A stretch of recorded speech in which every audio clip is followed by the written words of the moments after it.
The five-star restaurant, Billionaire, shimmered, its golden chandeliers casting a brilliant glow that danced across Alara Voss's icy diamond jewelry. The notoriously cold, 32-year-old CEO, a woman whose name was synonymous with power and ambition, entered, her 6-year-old son, Evan, in tow. Evan clutched at her expensive designer dress, the fabric whispering like secrets as he murmured, "Mom, I'm scared of the crowd." Alara, a fortress of composure in a world of flashing cameras and hushed whispers, was heading towards the VIP section, a secluded haven where deals were brokered and reputations were carefully cultivated, when she abruptly stopped. Her gaze landed on a simple table, far removed from the opulence that defined Billionaire. There, she saw a single dad, weary lines etched around his eyes, yet his face held a gentle smile. He was expertly cutting pasta for his giggling 7-year-old daughter, Lily. Evan froze, utterly captivated, his usual reserve melting away. Alara frowned, a flicker of annoyance crossing her perfectly sculpted features. "Evan, stop staring at that humble table." But the boy, his voice unusually soft, whispered, "Mom, I want to sit next to them." Daniel Hayes, 36, felt the familiar tug of exhaustion, a constant companion in his life. He was a single father, juggling 2 demanding jobs, a delivery driver by day, navigating the city's chaotic streets, and a building maintenance man by night, fixing leaky faucets and wrestling with recalcitrant boilers, all to provide for his bright-eyed, imaginative 7-year-old daughter, Lily. Their life was frugal, defined by careful budgeting and creative solutions, but it was rich in love, a currency more valuable than any dollar amount. Despite their limited budget, Daniel always made sure to take Lily out for a special, inexpensive weekend meal to celebrate small victories, moments of joy carved out amidst the daily grind. Today was especially important.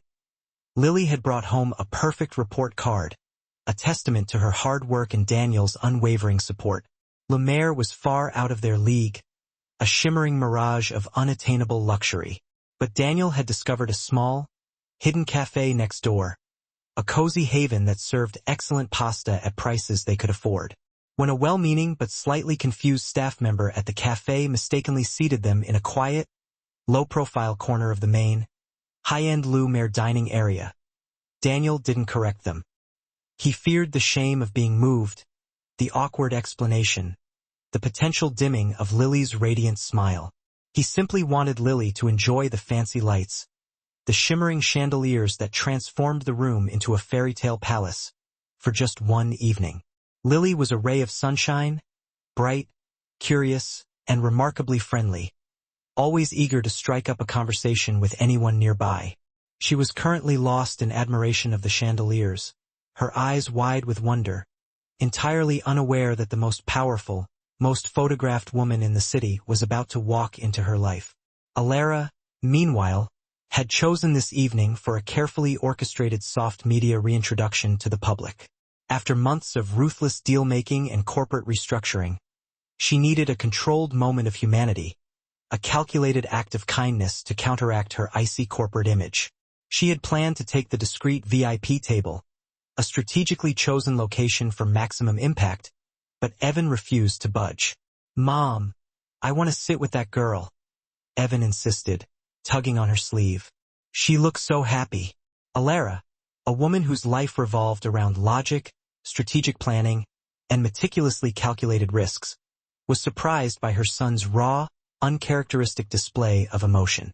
He was usually as reserved as she was, a miniature version of her own carefully constructed persona. She realized, with a pang of something she couldn't quite name, that her own wealth had bought him silence, not joy. A nervous floor manager, sensing a potential disruption, approached Alara, whispering urgently, "Madam, that family. They may not be suitable for your seating area. Perhaps the main dining room would be more appropriate?" Alara looked from her son's pleading eyes, filled with a longing she rarely saw, to the manager's condescending face, a mask of practiced politeness barely concealing his disdain. Her corporate edge returned, cold and decisive. "My son decides," she stated flatly, her voice carrying a subtle undercurrent of authority. She walked straight to Daniel's small, inconspicuous corner table, her expensive heels clicking softly on the marble floor. Daniel looked up, nearly choking on his water.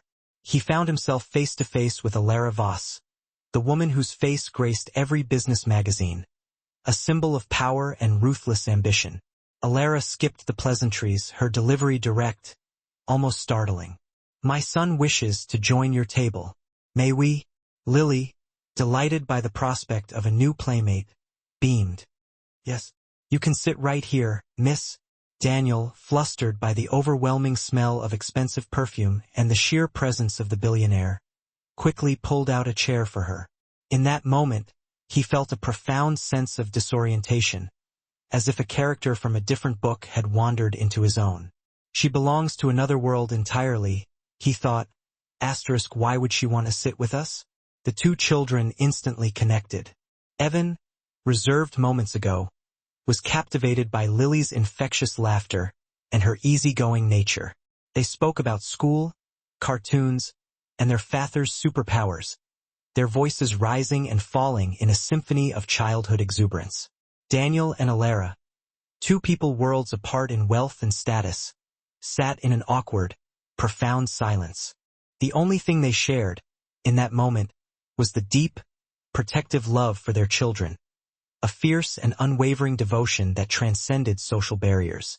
As Daniel gently finished cutting Lily's pasta into perfect, manageable pieces, Evan leaned over the table, his eyes fixed on the task with an almost reverent fascination.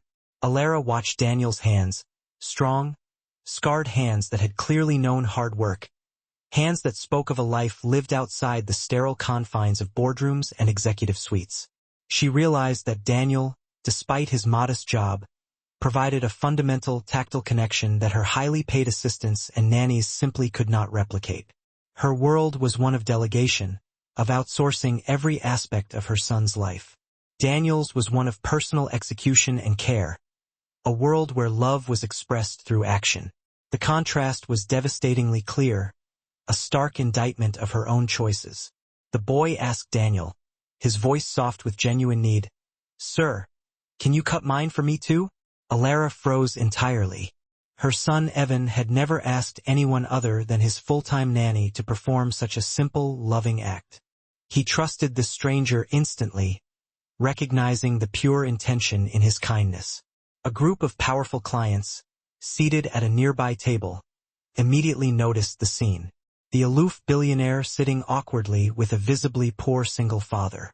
Whispers started circulating, sharp and judgmental, like poisoned darts. Is she having a crisis? Perhaps a very literal public relations stunt? Direct charity? Alara, who despised gossip and the suffocating scrutiny of the press, tensed, ready to stand up and end the dinner, to retreat back into the carefully controlled environment she had created. But Evan's small hand gripped her arm, his touch surprisingly firm. "Mom, I like him. He's like a superhero." Lily, ever loyal, chimed in, her voice ringing with unwavering conviction. "My daddy is a superhero. He can fix anything. He even fixed a whole apartment building's furnace last week." Alara found herself smiling, a genuine, human smile she rarely allowed herself. A smile that reached her eyes and momentarily banished the chill from her face. The children's innocent defense of Daniel, their unwavering belief in his goodness, was a moment of true, unscripted warmth, something her cold world desperately lacked. Daniel, keenly aware of the growing spectacle, the stares and the hushed whispers that seemed to amplify with each passing second, quickly ordered the cheapest item on the menu, a simple pasta dish, knowing he couldn't afford anything else. Evan, watching Lily eat with delight, declared cheerfully, "I want the same dish as Lily." The waiter, recognizing Daniel's worn shirt and cheap watch, looked him up and down with overt contempt. He addressed Daniel with thinly veiled derision. "Can you afford that, sir? That is a premium dish. We don't accept charity for our patrons." Alara's eyes flashed with cold anger, a storm brewing beneath the surface. She cut the waiter off, her voice dropping several degrees, each word precise and laced with steel. "Bring 2 more servings and send the check to my corporate account immediately," she commanded, her tone leaving no room for argument. The waiter recoiled, stammering an apology as he hurried away, his face pale with embarrassment. A prominent society woman, Mrs. Harding, from the nearby table, couldn't contain her spite. She spoke loudly enough for the whole restaurant to hear, her voice dripping with condescension. "I thought the Voss dynasty dined with the elite, not janitors. What a spectacle, Alara. Your public image will never recover from this slumming." Daniel lowered his face, already accustomed to this casual contempt, the constant reminders of his perceived failure. The words felt like a physical blow, a weight pressing down on his shoulders. Lily, however, was furious. She stood up on her chair, her small chest swelling with protective indignation. "My daddy is better than everyone here. He helps people. You are all mean." Evan immediately stood up too, joining her side, a small, fierce ally. "Mr. Daniel is better than all the boring drivers at my house. He knows how to smile." Alara watched the 2 children standing together, a small, fierce, protective army around Daniel. It was the most animated, passionate thing she had ever seen her son do, a spark of genuine emotion she had rarely witnessed. She felt a surge of loyalty, a fierce protectiveness rising within her, realizing that Daniel, the janitor, the single father struggling to make ends meet, was the most honorable man in the room. But the moment of connection, the fragile bridge being built between their vastly different worlds, was brutally interrupted.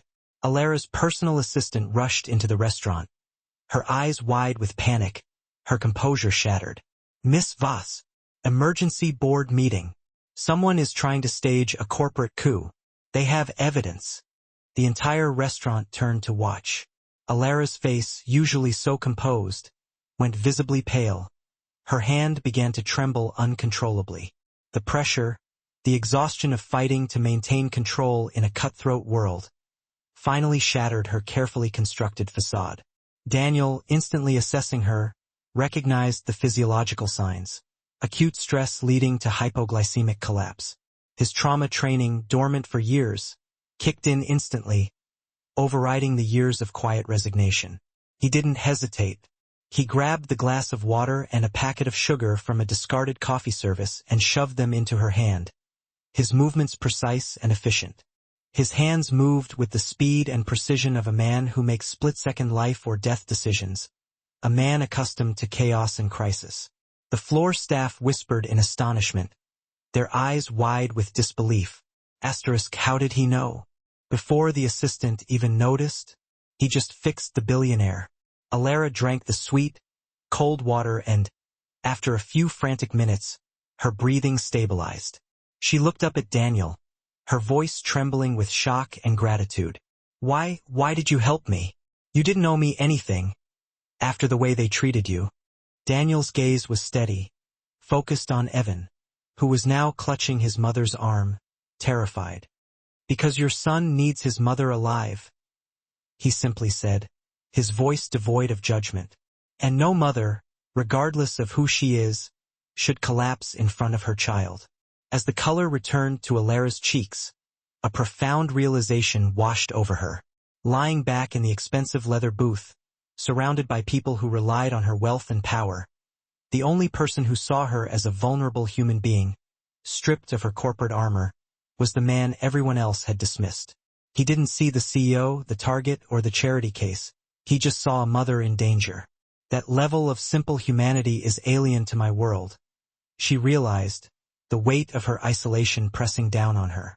In the moment of her greatest weakness, her enormous wealth had been utterly useless. Once Alara was stable, she quietly ushered Daniel and the children into the restaurant's private VIP lounge, a sanctuary of leather and mahogany, a world away from the prying eyes of the media and the judgmental gazes of the guests. Evan and Lily were already engaged in a game of tag, their innocent laughter echoing softly through the opulent room, a stark contrast to the hushed conversations and calculated power plays that usually define the space. Alara sat opposite Daniel, finally letting her guard down, allowing a flicker of vulnerability to show through. She sighed, the sound heavy with the weight of her empire. They are trying to discredit me by spreading rumors that I am not mentally or physically fit to run the company. They need a medical crisis, and I just gave them one on camera. Daniel looked at his teacup, swirling the amber liquid thoughtfully. Which is why you experienced the acute stress response. It wasn't the food. It was the fear of losing control. You are running on empty, Miss Voss. Alara looked up, surprised by his astute observation. You read that accurately. What is your background, Daniel? You speak like a therapist or a strategist. The way you acted was instinctual, professional. Daniel hesitated, avoiding her penetrating gaze. Then, Evan ran in, pulling at his sleeve, his face alight with excitement. Tell the story about the time you saved someone. Uncle Daniel. The one about the smoke. Alara looked at Daniel, her curiosity piqued. Saved someone? Daniel let out a long breath, deciding to share the truth he had kept hidden for years. A secret he guarded jealously. I was an emergency trauma doctor in the military, he revealed, the confession painful. A reopening of old wounds. I specialized in combat field medicine and acute psychological triage. That's why I recognized your symptoms instantly. He paused, the true weight of his secret falling heavily on the room, silencing the playful echoes of the children's laughter. But I left the field entirely after my wife died from a surgical error. Couldn't save her. I decided I didn't deserve to save anyone else. He explained further, his voice raspy with old pain, the bitterness of regret clinging to each word. It wasn't just a regular mistake. I was deployed, consulting on a life-saving procedure miles away. Her doctor called me for advice mid-surgery. I gave the guidance, thinking I was helping, but the procedure failed. I was saving other people, but I was unavailable to save the one person who mattered most, even by proxy. I felt like my dedication to my career, to being the best trauma doctor, had created a distance that killed her. So I stopped. I traded saving the world for securing Lily's single, small world, where I could never be too far away. Alara's eyes softened, recognizing the profound grief and guilt hidden behind his simple life, the quiet penance he had chosen. It was the first time she saw the man, not the maintenance worker, a man who had traded global contribution for quiet devotion. Then the first twist arrived. Evan, who had been laughing moments before, suddenly stopped running. His face went alarmingly white, and he gripped his chest, his breath coming in ragged gasps. Alara panicked, her carefully constructed composure crumbling once more. Evan, what's wrong? Daniel, the trauma doctor immediately resurfacing, took decisive action. He grabbed the boy's wrist and checked his pulse. His heart rate is spiking. He is having an acute panic attack, triggered by seeing his primary caregiver collapse. Evan hyperventilated, tears streaming down his face, his small body trembling. Mom, I'm scared you'll get hurt. I'm scared you'll disappear. All the nannies say you work too much, and one day you won't come back. Alara tried to hold him, to offer comfort, but Evan recoiled slightly, clinging to her dress, his small body rigid with fear. Alara realized, with a crushing wave of self-reproach, that she didn't know how to console him. I manage billions, but I can't calm my own son, she thought, her sense of failure absolute. Daniel, seeing Alara's helplessness, the raw pain etched on her face, took decisive action. He scooped the terrified boy into his arms, holding him close to his chest, his presence radiating a sense of calm and security. It's okay, I'm right here. You are safe. Breathe with me. He demonstrated the rhythmic pattern of breathing he used for soldiers in shock, a technique designed to ground them in the present moment and banish the specter of fear. He spoke in a low, even tone, distracting Evan with simple sensory questions, drawing him back from the edge of panic.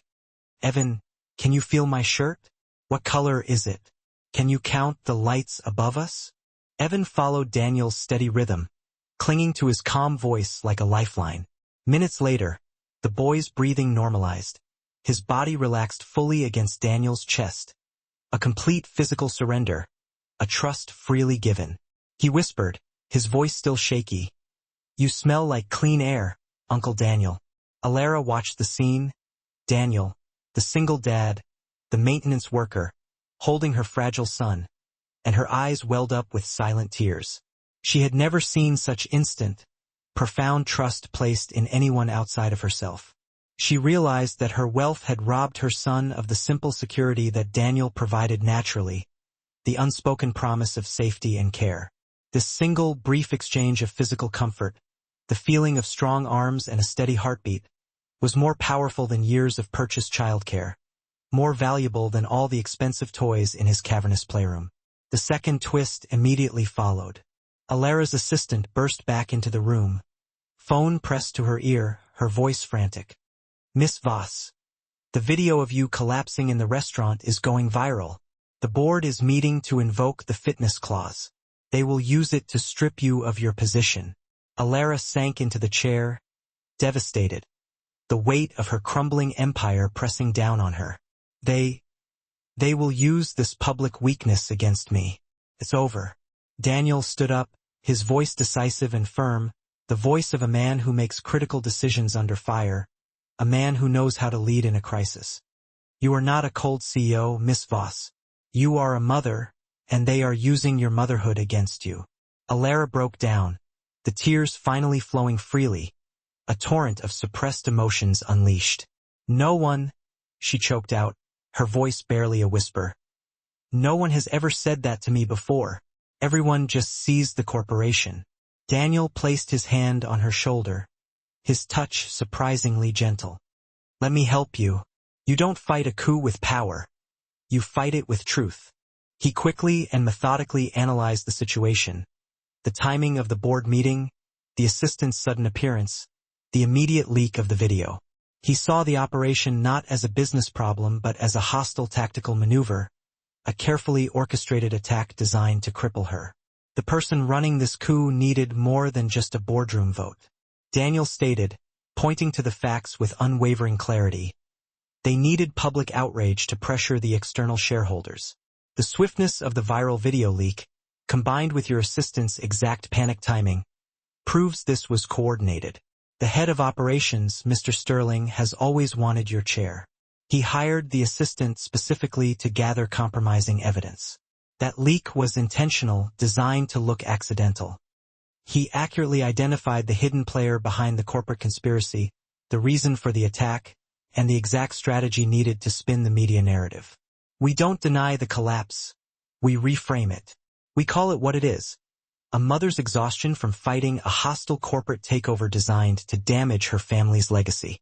We turn his weapon, the video, into your testament to sacrifice. Alara was astonished, her mind reeling from the sheer brilliance of his analysis. You're thinking 10 steps ahead of my legal team. You could be my chief strategist and medical advisor rolled into one. You see the human factor in the cold math of power. Daniel shook his head, his gaze focused and unwavering. I only know one thing. Your son needs you to be strong. We turn this weakness into your greatest strength. Your humanity. He turned to Lily and Evan, his voice warm and encouraging. Kids, Mommy and Daddy have a big mission. We need to save the company so Mommy can keep buying you all the pasta you want. The children cheered instantly, their fear replaced by a sense of purpose, a feeling of being part of something important. Evan ran to Daniel, hugging his waist tightly, his small body filled with newfound trust. Please don't leave us, Uncle Daniel. I need you to stay with Mommy. Alara, utterly humbled and grateful, invited Daniel and Lily back to her opulent mansion for dinner as a formal thank you. A small gesture to express the depth of her appreciation. Evan was waiting by the door, greeting Lily like a long-lost sister, his face radiant with anticipation.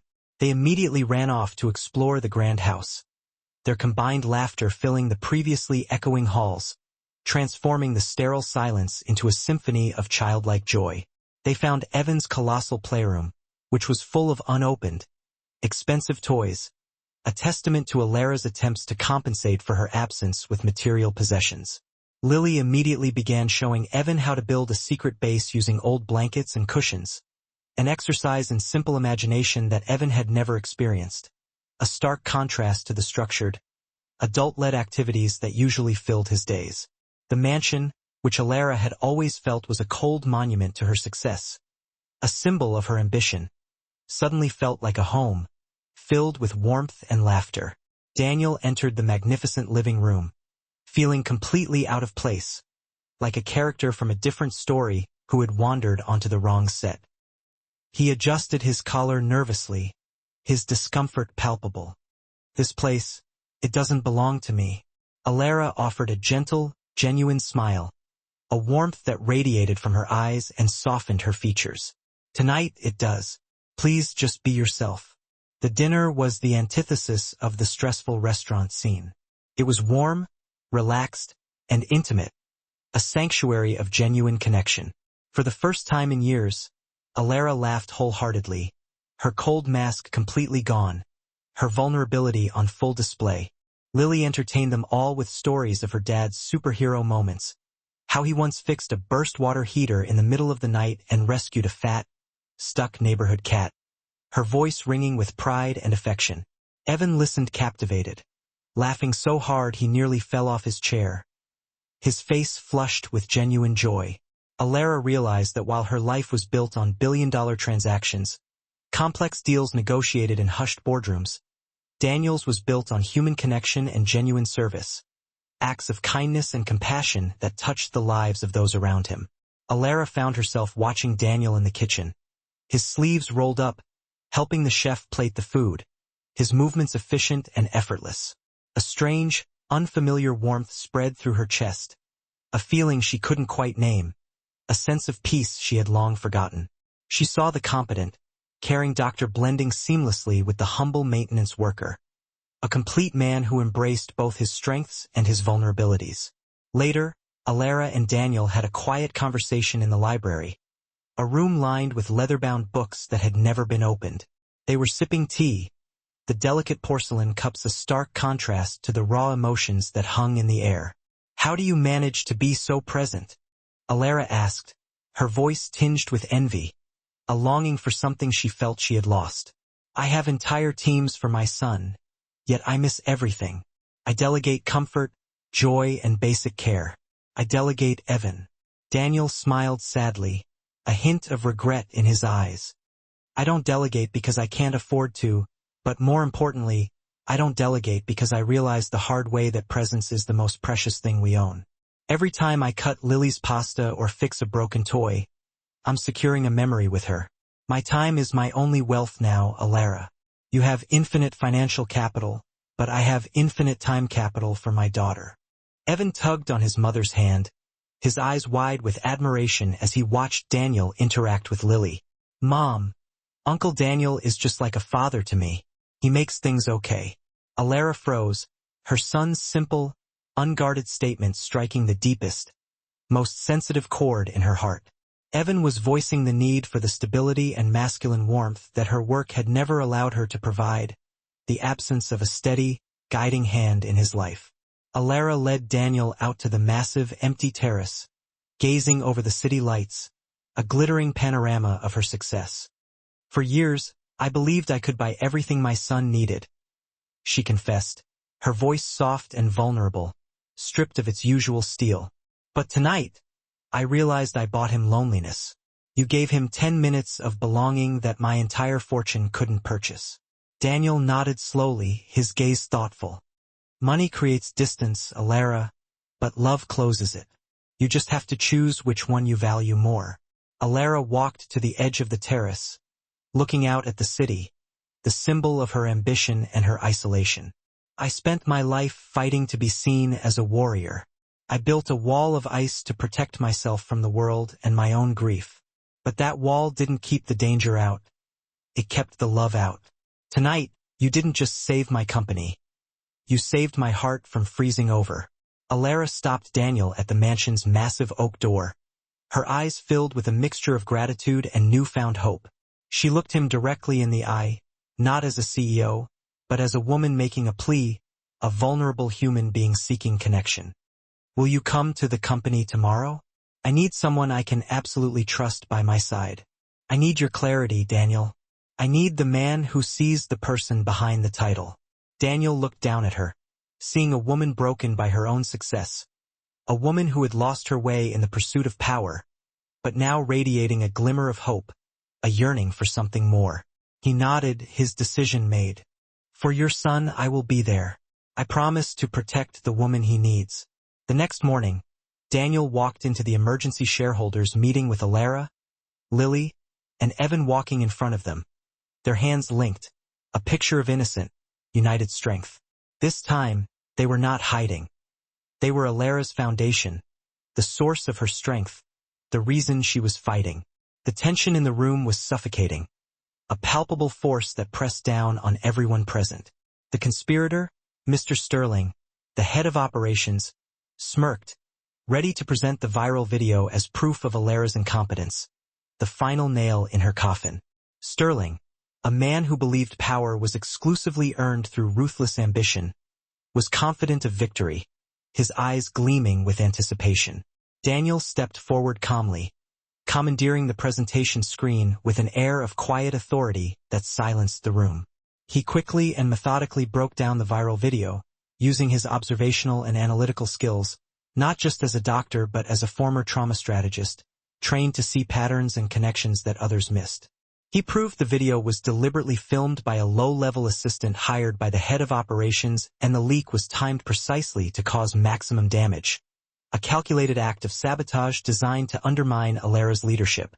He presented medical evidence showing Alara's collapse was stress-induced hypoglycemia, a temporary state, not an underlying condition, effectively debunking the rumors of her unfitness.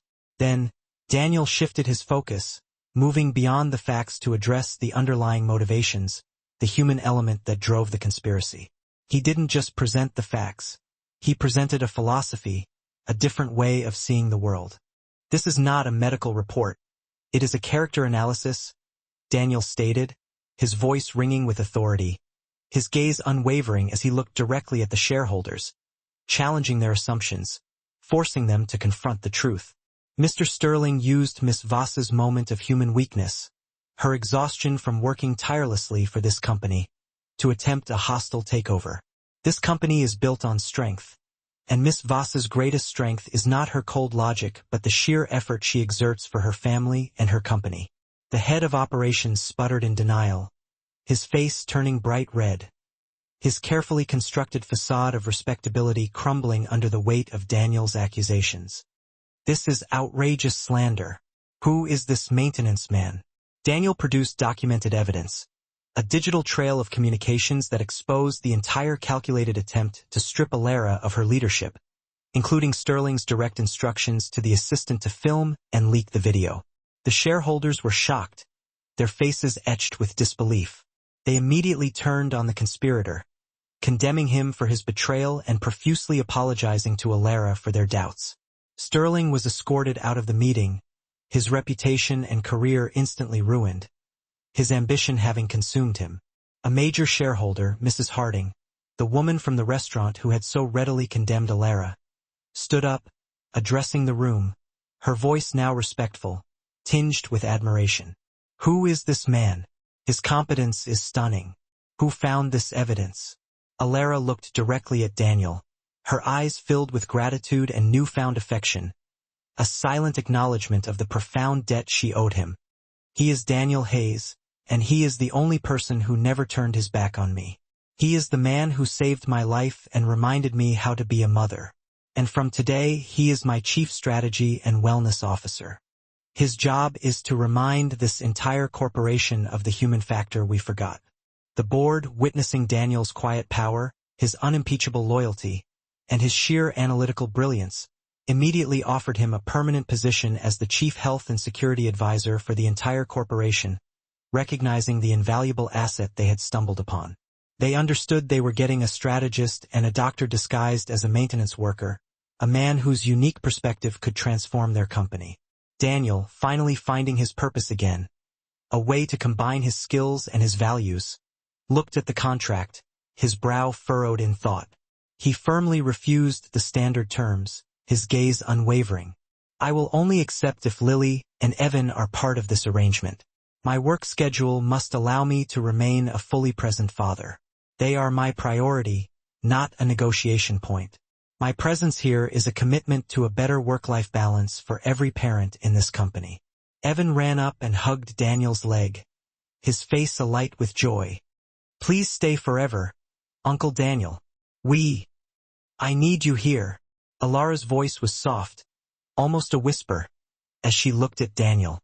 The carefully constructed walls she had built around herself, brick by painful brick, had finally crumbled, leaving her exposed and vulnerable. I want you to stay, Daniel, not just as co-CEO, but as my partner in every sense of the word. We can build a life together, a real life, one that prioritizes our children's laughter over corporate titles and quarterly earnings reports. Lily, oblivious to the profound shift happening between the adults, clasped Evan's hand, her eyes wide with innocent excitement. So, are we like brother and sister now? Does that mean we can share a room in the big house? She asked, her voice bubbling with unrestrained joy. Daniel laughed, a genuine, joyful sound that resonated deep within his chest. It was a sound he hadn't realized he had almost forgotten how to make. Tears welled in his eyes, tears of relief, tears of gratitude, tears of a joy so profound it threatened to overwhelm him. I think we just might be Lilybug. It seems fate, in its infinite wisdom, had a different plan for all four of us. He had accepted the CEO role not to chase the fleeting illusion of prestige, but to honor his commitment to presence and purpose, to be the father and the man his son deserved. The final scene unfolded like a carefully composed painting. Alara gently took Daniel's hand, her touch conveying a silent promise, a pact forged in vulnerability and sealed with a shared understanding. They were no longer the cold, calculating CEO and the struggling single dad, burdened by responsibility and haunted by the past. They were simply two parents, united in their love for their children and for each other, ready to face the future together.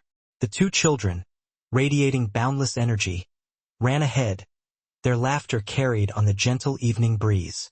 The setting sun cast long, intertwined shadows across the pavement, a visual representation of a new, unconventional family.